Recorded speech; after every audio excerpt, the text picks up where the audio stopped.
There's a difference of opinion, at least according to the Wall Street Journal, in the White House over tax policy. Treasury Secretary Steve Mnuchin and Budget Director Mick Mulvaney appearing to contradict each other at two separate hearings on Capitol Hill.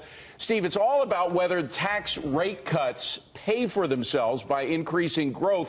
I think they're both on the same page, but Democrats and the media looking for any way to drive a wedge between them, don't you think? Yeah, over time, if you have a prosperous economy, the government gets more money. But that's not the right question. I think Mnuchin's more on it than Mick Mulvaney. Even if it costs the government revenue, if it's good for the American economy, leads to a higher standard of living, the American people take precedence over the needs of Washington. And, Carol, to hear Democratic senators talk about the numbers that don't come close to adding up, that's from Senator Ron Wyden. I mean, they're the ones who claimed that Obamacare was going to reduce our premiums by record numbers and it wasn't going to add a dime to the deficit. They're talking about numbers not adding up?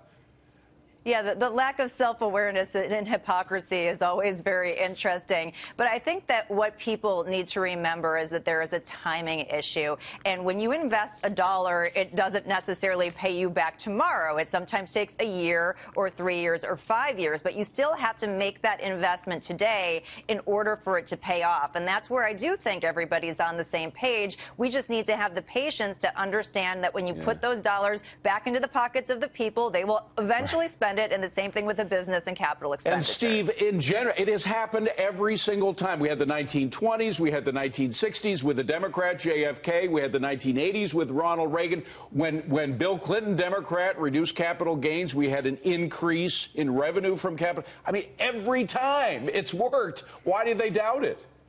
They doubt it because they think it means a loss of power. They'd rather have less revenue and more power than more revenue and less power.